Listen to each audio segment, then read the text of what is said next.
ગુજરાતમાં વરસાદના પહેલા રાઉન્ડમાં જ અનેક જગ્યાએ જળબંબાકાર જેવી સ્થિતિ સર્જાઈ છે। તેવામાં અમરેલીમાં આબ ફાટ્યું હોય તેવી સ્થિતિ ઊભી થઈ છે। નીચાણવાળા વિસ્તારમાં પાણી ઘૂસી જતા ધારાસભ્ય હીરા સોલંકી પોતે લોકોની મદદ માટે દોડી આવ્યા હતા અને પાણીમાં ફસાયેલા લોકોને સુરક્ષિત બહાર પણ કાઢ્યા હતા। શું છે આ સમગ્ર મામલો, વાત કરીશું આ વિડીયોમાં। વૈષ્ણવજન તો તેને કહીએ જે પીડ પરાઈ જાનાને રે। નમસ્કાર, નવજીવન ન્યૂઝમાં આપનું સ્વાગત છે। હું છું જયંત દાફડા। અમરેલી જિલ્લામાં આબ ફાટતા પૂરની સ્થિતિ સર્જાઈ છે, જેમાં જાફરાબાદ તાલુકાના ધારાબંદર ગામમાં પૂરના પાણીમાં જે સ્થાનિક લોકો છે તે ફસાઈ ગયા હતા અને સ્થાનિક ધારાસભ્ય હીરા સોલંકી ખુદ મામલતદાર અને વહીવટીતંત્રની ટીમ સાથે મોરચો સંભાળવા ઘટના સ્થળે દોડી ગયા હતા।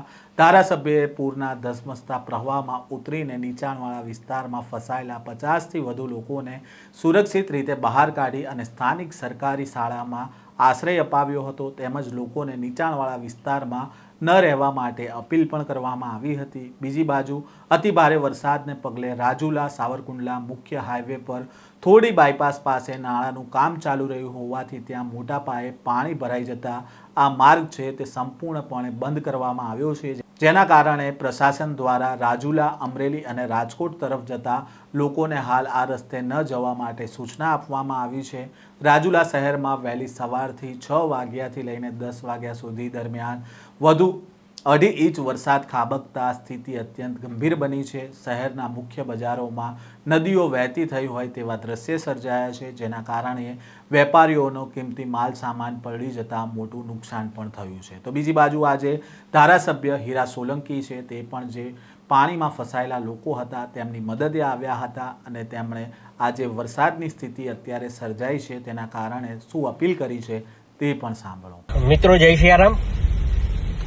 રાજુલા તાલુકામાં 12.5 ઇંચથી વધારે વરસાદ પડ્યો છે અને ધારાબંદર ગામમાં આજુબાજુ આખું ગામ પાણીથી પાણી ફરી વળ્યું છે।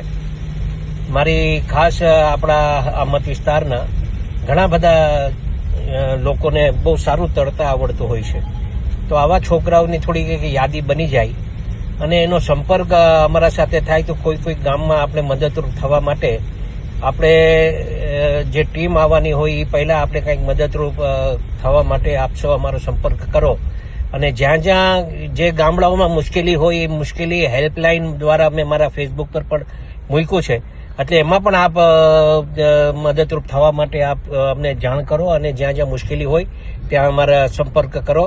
એ આપ સૌને ધારાસભ્ય તરીકે, એક જનપ્રતિનિધિ તરીકે આપ સૌને મારી વિનંતી। જય સિયારામ।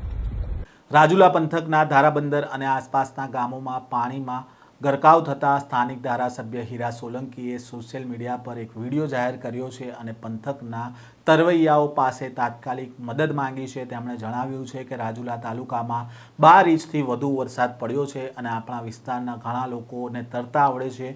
મારી અપીલ છે કે આવા લોકોની એક યાદી બનાવી અને મારો સંપર્ક કરો, જેથી સરકારી સહાયની બચાવ ટીમ પહોંચે તે પહેલાં આપણે સ્થાનિક સ્તરે જ લોકોના જીવ બચાવી શકીએ।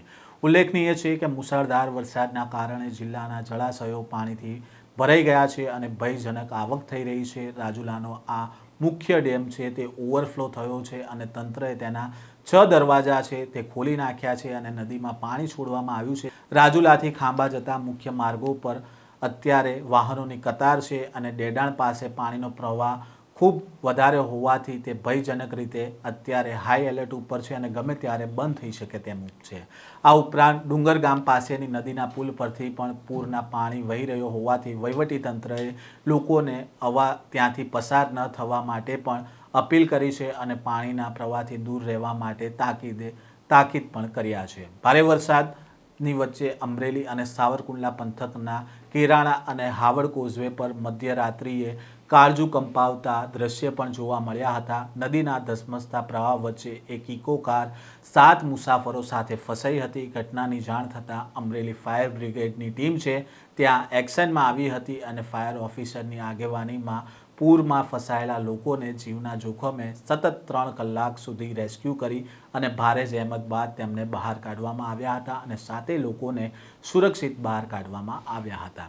24 કલાકમાં 154 ગામમાં વરસાદ નોંધાયો છે. ગીર અને અમરેલી પંથકમાં પૂરની સ્થિતિ સર્જાઈ છે. હવામાન વિભાગે અત્યંત ભારે અને અતિભારે વરસાદની સંભાવના વ્યક્ત કરી હતી. તેને લઈને 8 જિલ્લાઓમાં રેડ એલર્ટ પણ આપવામાં આવ્યું છે અને 6 જિલ્લાઓમાં ઓરેન્જ એલર્ટ પણ જાહેર કરવામાં આવી રહ્યું છે. અને અત્યારે હાલ અમરેલી અને તેના આસપાસના ગામમાં જે પ્રકારે પાણીઓ ભરાઈ રહ્યા છે અને જે નદી છે તે ઓવરફ્લો થઈ રહી છે, તેને લઈને હવે સ્થાનિક ધારાસભ્ય હીરા સોલંકી પણ મેદાને આવ્યા છે. આ પ્રકારના સમાચાર સાથે ફરી મળીશું. નવજીવન ન્યૂઝ સાથે જોડાયેલા રહેજો.